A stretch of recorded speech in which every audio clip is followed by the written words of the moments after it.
Think beyond traditional business banking. Think a partner that gives you in-depth financial insights.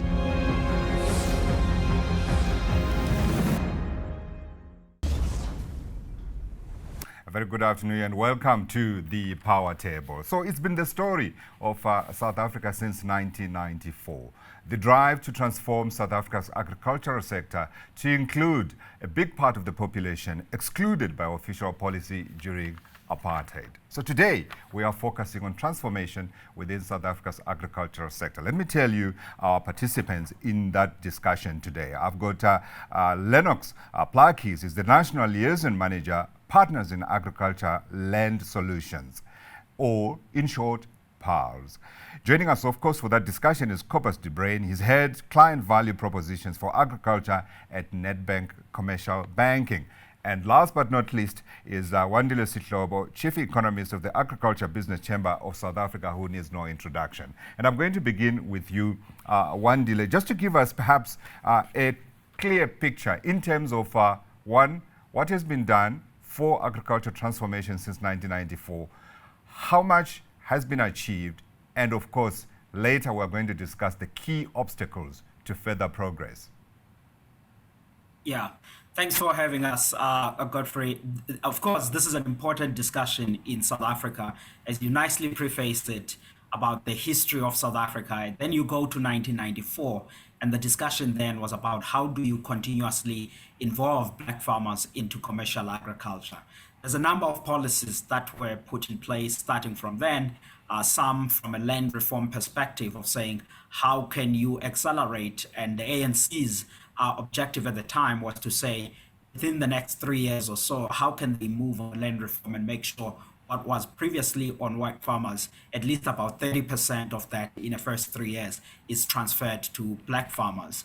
And on an agricultural side, there were a number of support schemes that were also put in place to ensure that they will be supporting this transition. And of course, if you were to sit today and say, all of that sounds very good, where are we in that progress? And the numbers are quite disappointing. At a commercial level today, the best estimates that we have suggest that black farmers are still producing less than 10% of on average. There are value chains that have made significant progress, but there are some that are dragging down that average to that estimate. And on a land reform side, we undercount the progress in South Africa. We talk about the 9%, but in our research with colleagues at Stellenbosch University, we think we are somewhere at 25%, which in a way, it's closer to the 30%. But of course, that is not in a productive space, which is why I'm talking about the commercial output of less than 10%. So there's a lot of challenges that have been there, and we haven't seen some good success since 1994 in that process. So work has been done, but clearly it hasn't achieved the targets as you so clearly demonstrate. So let me bring in a solution provider, and that's Cobus. Cobus, you are with Netbank. So I just wanted to speak from your perspective as a bank to deal with one of the issues that we know has been a hindrance, and this is the issue of finance. But also feel free indeed to frame the discussion in terms of what Netbank is trying to achieve here. Yeah, thank you very much, Godfrey. We've got a cooperation agreement with PALS, and that involves the financial support to PALS to enhance their capacity and also to extend PALS to the whole of South Africa. We also support PALS financially so that they can provide training and mentorship programs to new farmers. Now, this partnership with PALS is the solution for farmers that want to farm together in partnership. And our transformation solution in partnership with PALS consists of a financial solution and a non-financial solution. We provide the financial solution, and then PALS provide the non-financial solution. To make the transformation work at the end of the day, you do need capital to fund those projects or transactions. Yeah. And sufficient funding for transformation projects are available, but then most important, to make those deals work, you need patient capital.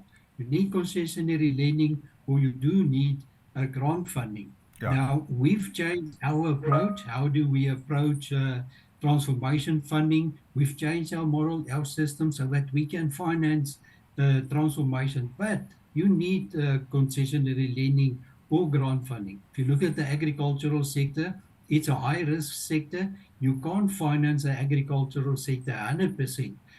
You can't get it up too high. Otherwise, you're going to set up a client for failure. So the challenge is still there. We need concessionary lending and grant funding to make it work. Yeah, absolutely. And I want to follow up on that. Number one, is that patient capital available, and is it available in sufficient quantities? Godfrey, it's not really available in quantities. At this stage, our hope is that we can partner with the Department of Agriculture, Rural Development and Land Reform, so that we can also get access to the grant funding. But it's a real challenge to get access to concessionary lending. And one of the solutions that's been proffered is this blended finance scheme, and we're going to come back and talk a little bit about that. I want to bring in Lennon, who I think in this instance is certainly coming in as an example of how when you have good cooperation and you've got the right plan and people, it can work. First, Lennox, just provide for the benefit of our viewers the work that you do and who you are. Godfrey, thank you for the opportunity to share more about PALS this afternoon. PALS stands for Partners in Agri Land Solutions, as you rightfully captured it in your introduction. In short, PALS is a private sector-driven initiative that was started by black and white farmers in the Ceres area of the Western Cape, and with the view of expediting, the establishment of successful black commercial farmers. Having learned lessons from past land reform models that might not have been so successful since 1994, as Wandile has highlighted.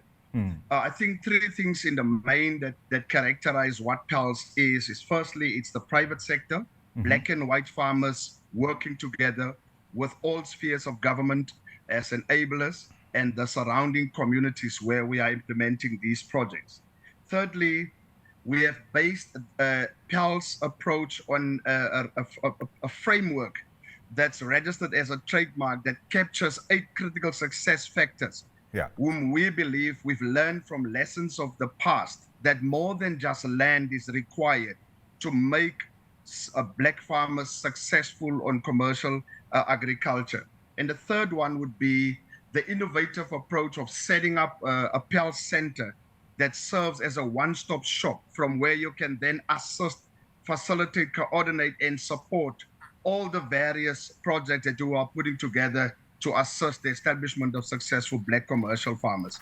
So PALS has been, in our view, that vehicle that brings private sector together, black and white farmers, to establish successful agriculture, grow the economy, make agriculture inclusive, so that we ultimately can grow investor confidence in the sector, create the much needed jobs, and ultimately have social harmony among South Africans at large.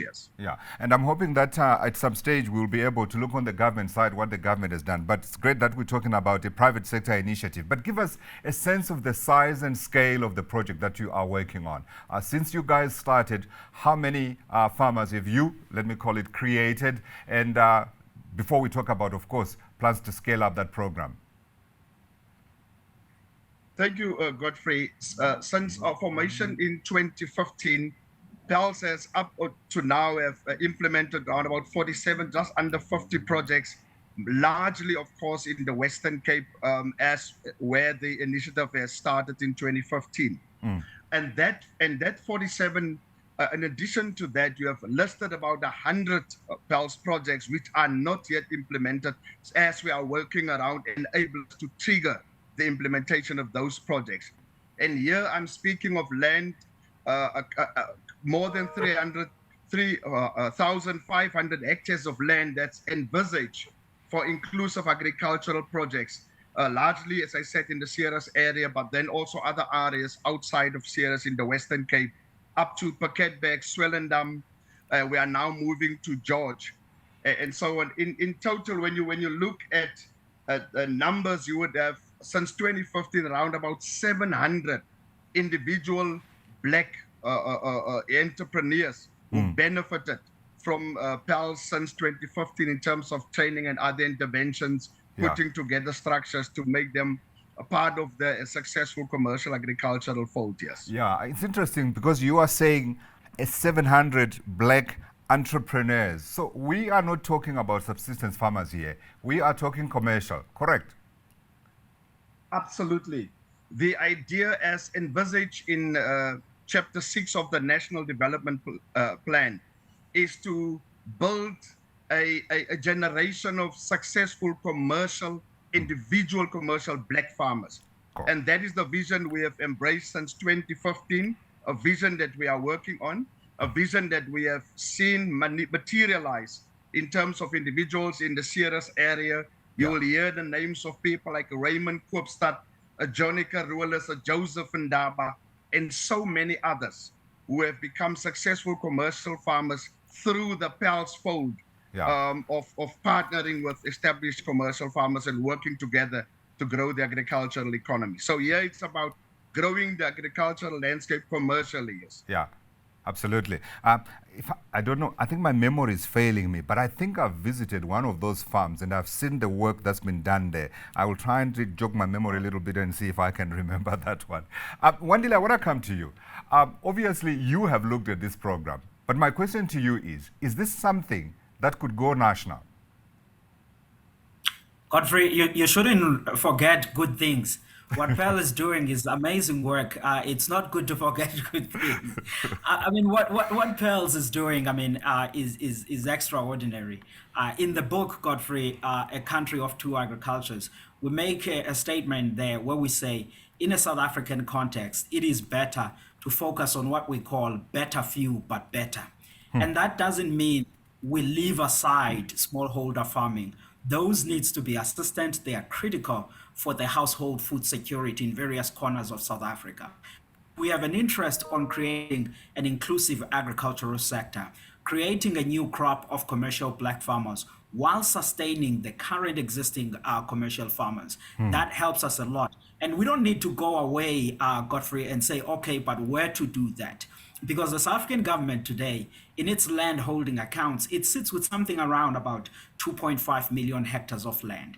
Then in that 2.5 million hectares of land, what you need to be thinking about is to say, what can Cobus do, partnering with the South African government on a funding side and the other commercial banks, and then to get someone who has a proven skill of actually doing that, like PALS, coming into the table then and saying, how do you assist those farmers? And in that particular book that you talk about, we've actually looked at PALS and saying, look, what we see here is desirable. And having studied these challenges from 1994 up until to today, we see the model that they are doing very instrumental on driving that new crop of commercial black farmers across other provinces beyond where they have seen great success at the moment in the Western Cape. Yeah, I think I've remembered Wandile. It's in the Northwest and those guys were supplying Tiger brands. Now I remember. Thank you. That's good, Godfrey. So you asked a question for me to Cobus. Cobus, what can you do working with people like Wandile, working with PALS, working with the government to try to take this program national? Do you think it is that scalable? Cobus? Yes, sorry, I lost my connection. Just ask again. Oh, yeah, sure. So my question to you was, so Wandile was making the point that what is required is perhaps a collaboration between the private sector and the government. So banks like yours and experts like Wandile, and then of course implementers like PALS could make a difference. So I wanted to know from your perspective, what would be required to enable this project to go national? Yeah, I think it's exactly like what we do today, Godfrey, is to share this great work that is done, what can be done, and not only to talk about it, but really to for people to see those projects. And you mentioned earlier, one need to get to those projects. One need to see the great work being done and see the results, because that's at the end of the day what you want to achieve.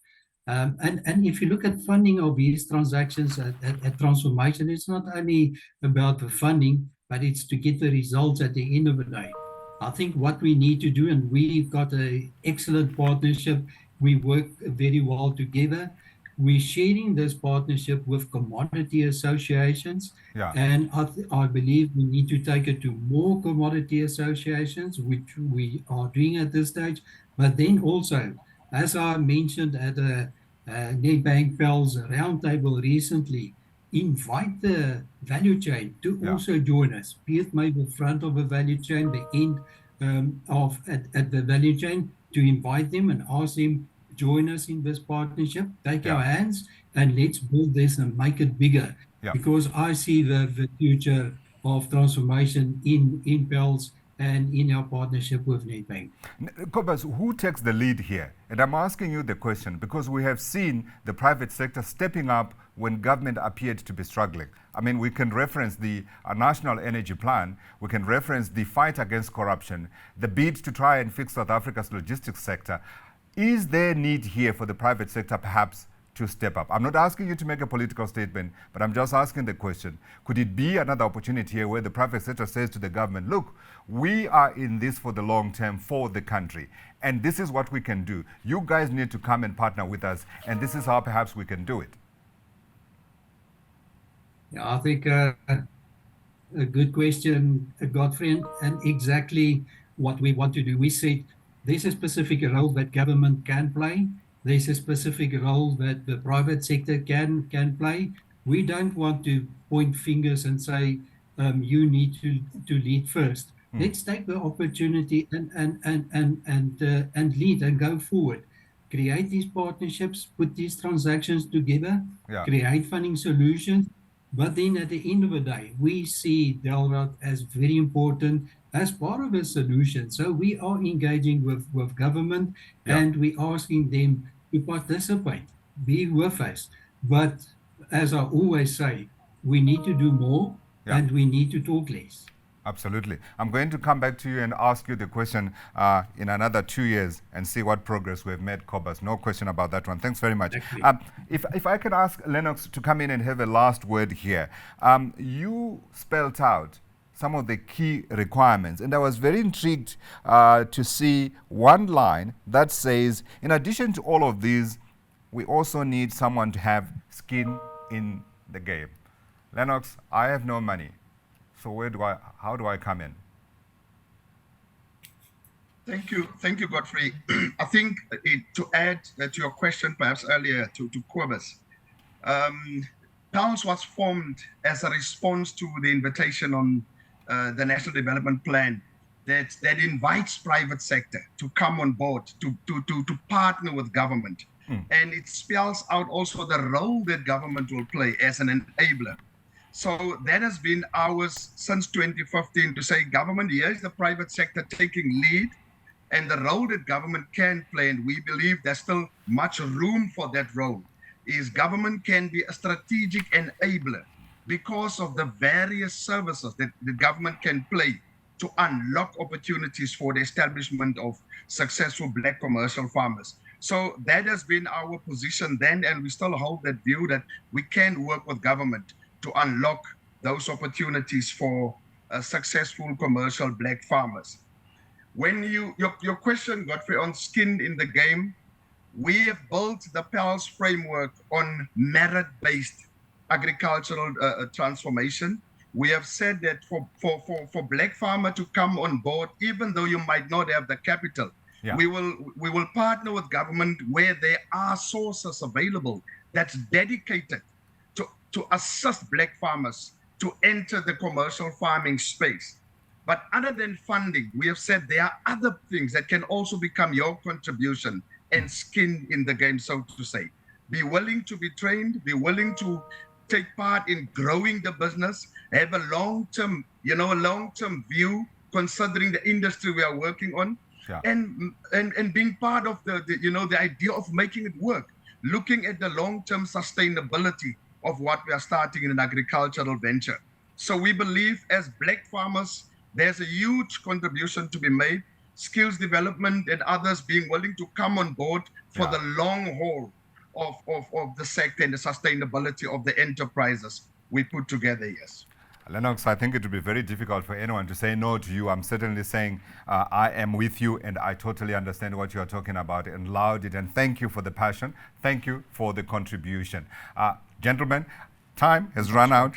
We didn't get to talk about the blended finance solution, but perhaps that's another chapter in our discussion before. As you all said, this is a long journey. Let me thank my participants in our debate today. Lennox Plaatjies, National Liaison Manager Partners in Agri Land Solutions, Cobus Bruyn, Head Client Value Proposition Agriculture at Nedbank Commercial Banking, and of course, Wandile Sihlobo, who owes me a show to discuss agricultural-based issues here in South Africa. Thank you for coming in and participating and chatting to us. Palesa, that's the Power Table.